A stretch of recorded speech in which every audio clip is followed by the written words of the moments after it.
You ask Tiger to calculate. This deals with linear inequalities with one unknown. The final result is x greater than 13 over 10 greater than 13 over 10. Let's solve it step by step. Group all constants on the right side of the inequality. Subtract 8 from both sides.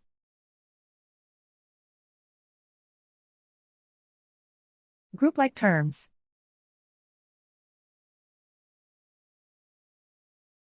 Simplify the arithmetic.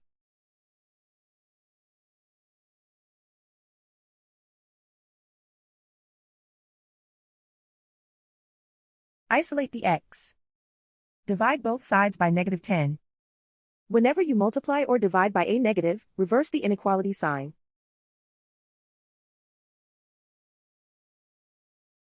Cancel out the negatives.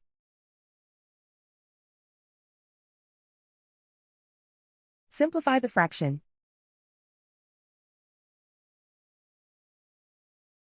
Cancel out the negatives.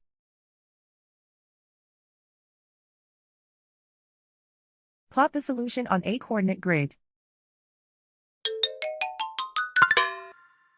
And so the final result is x greater than 13 over 10 greater than 13 over 10.